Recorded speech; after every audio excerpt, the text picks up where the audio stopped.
Welcome to this third video of real numbers of standard 9. In first two videos we have recalled whatever sets we have learned so far, that are natural numbers, whole numbers, integers and rational numbers. And we have studied some more about rational numbers, how to define a rational number in P upon Q form, means in numerator upon denominator form, where the numerator and denominator, that's P and Q, both are integers and Q is not equal to 0, means denominator should not be equal to 0, and preferably we write the denominator as a positive number. Okay, one more thing, that these sets are represented by a letter.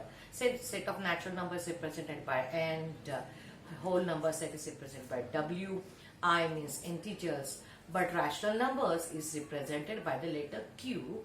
Okay, the reason of that is remain to explain in that video, and the reason is, first thing, we use R for real numbers, so we don't use R for rational, but we use Q. And why only Q apart from all these letters, 26 letters from English alphabets A to Z?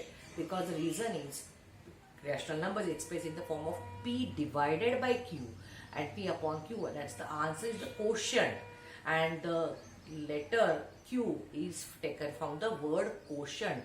Okay, Q-U-I-E, quotient is Q is stands for quotient, P-I-E-N-T. Okay, so as it is represented in the form of P upon Q, this is the quotient, and that's why this set of rational numbers is expressed with the letter Q.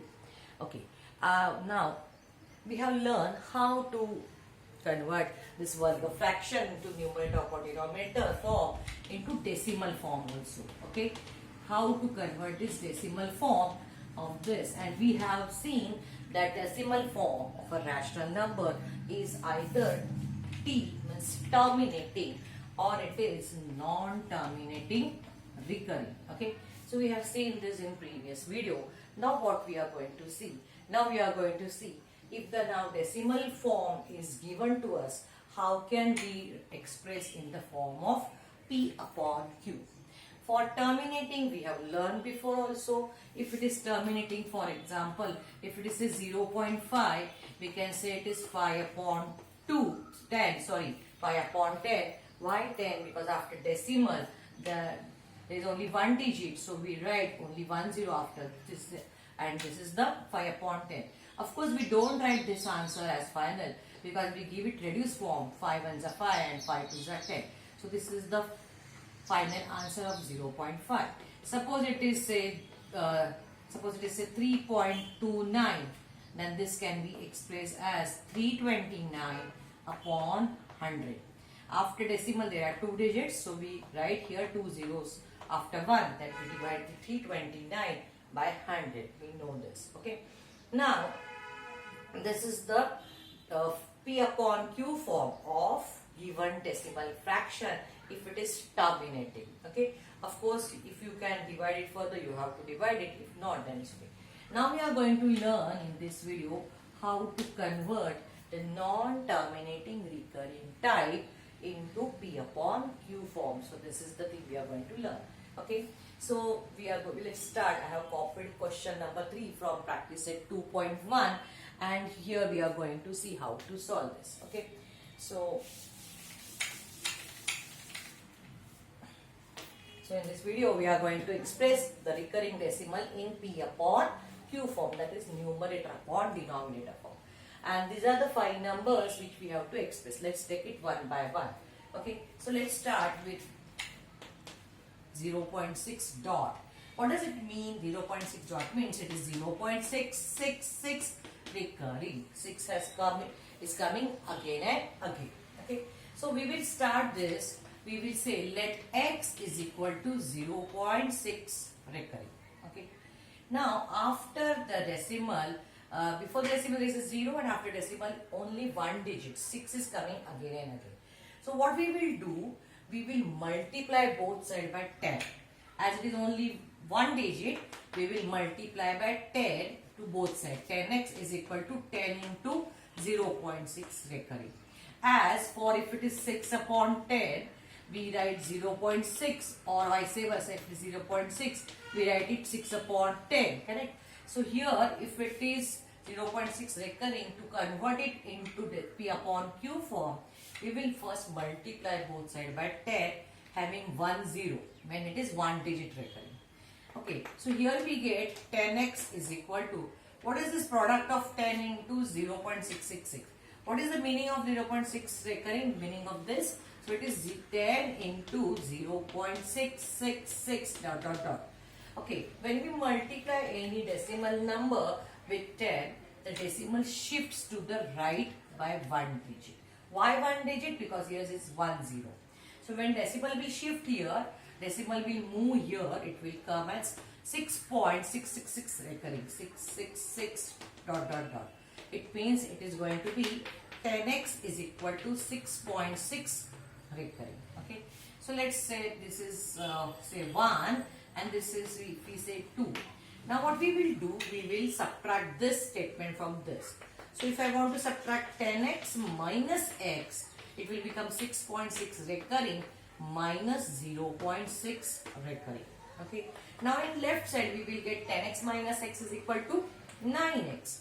And here on the right side, this recurring part 666 infinitely, and after decimal 666 recurring part, this will get cancelled and you will get 6 minus 0, that is 6. So we got 9x is equal to 6. So the recurring part has been removed because we have multiplied by 10 and then we have subtracted these two statements.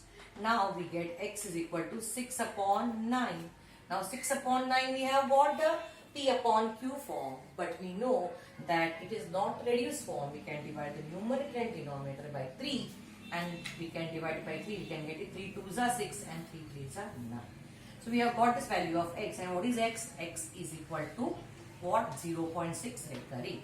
So our answer is going to be, therefore 0.6 recurring is equal to 2 upon 3. This is our final answer.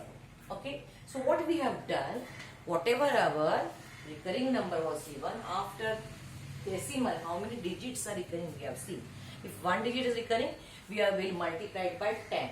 What will happen if two digits are recurring? So we have to multiply it by 100.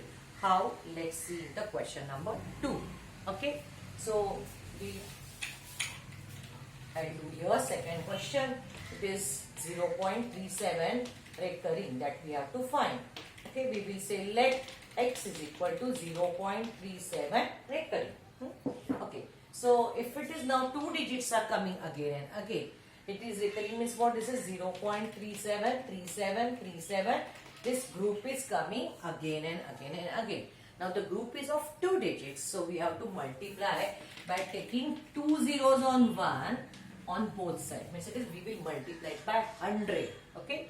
When there are two digits, we will put two zeros afterward, so it will get 100x. If it is multiplied by 100 on left side, we have to multiply it on the right side also, 0.37 recurring.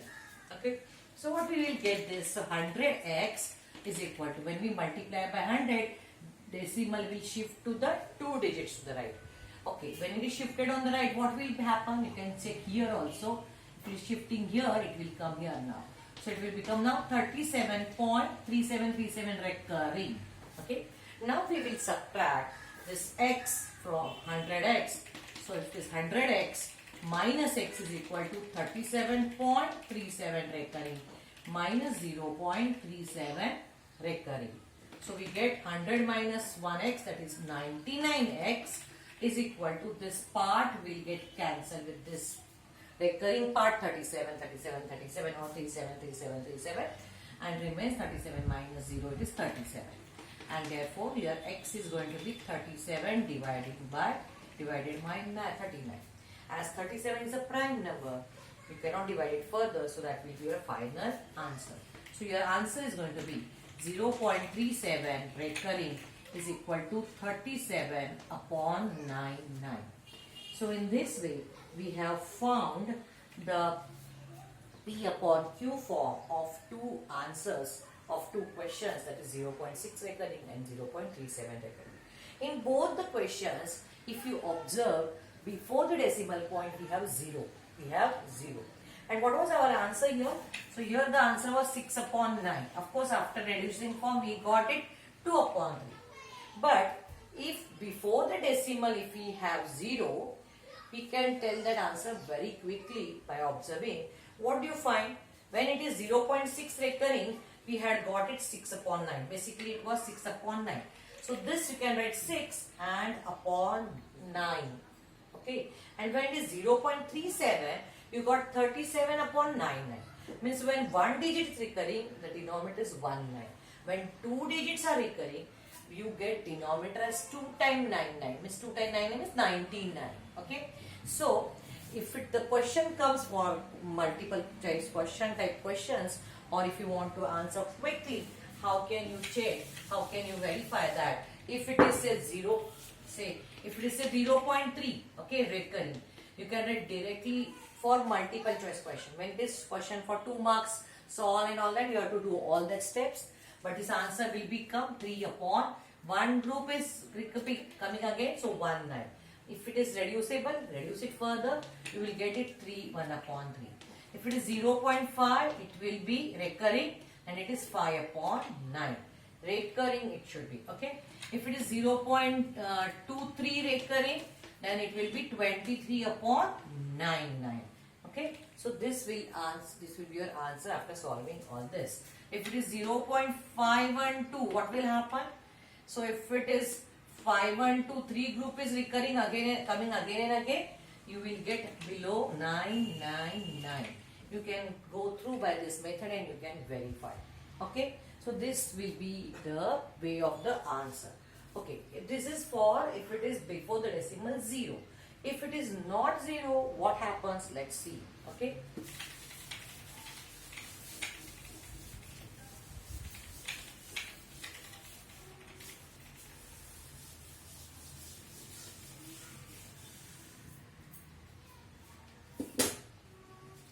Let's see third sum. It is 3.17 recurring. Okay, the method is going to be same. Let x is equal to 3.17 recurring.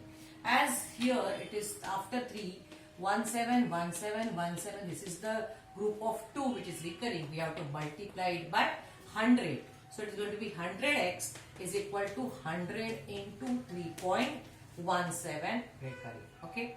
So it is going to be 100 into 3.17, 17, and so on. It is going to be 100x. So 100x is equal to, when this number is multiplied by 100, decimal will shift 2 digits, 2 places to the right. So we will get 317.1717 recurring. So that is 17 bar. Now let's subtract this x, value of x from 100x. So 100x minus x is equal to 317.17 recurring minus 3.17 recurring. Now left side we will get 99x as usual, but at right side 17 recurring will go away, 0 0. 137, and from that we have to subtract 3. So 137 minus 3, it is 314. So your x is going to be equal to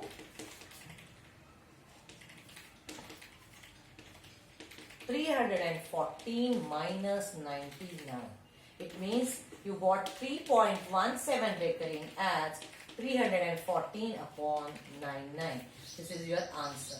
So when it is not 0 point some number, you have certain number here, you don't get 317s like that. Okay. But what you got, instead of 317 upon 99, what did you get? You didn't get this. You got it 314. How you can get 314? If you check, it is 317 minus, subtract the number which is before the decimal. So if you subtract here 3, that means you will, and then it is going to be 99. And if that, it means it is going to be 340 upon 99. So in this way also you can check your answer. So when it is 0, you get the same number. 1 digit is recurring, 1 9. 2 digits recurring, 2 9. And if it is not 0, write that number without decimal. Subtract the number before the decimal from this. Whatever number you get in the numerator, divide it by how many times 9? 2 digits are recurring, so 2 times 9. So in this way you can get this answer, and you can simplify the remaining two sums from this, where it is 3 digits are recurring. Here you have to multiply by 1000, because 3 digits are there. You have to keep put 3 zeros on one, means you will get 1000, and you have to multiply by 1000. In this way you can solve these remaining two sums. And if you have any doubt, you can give me comment box. If you want video on that, I will surely make that video and post it. If you like this, you understand this concept, please give me like and forwards. If you are not yet subscribed, please subscribe the channel. Thank you.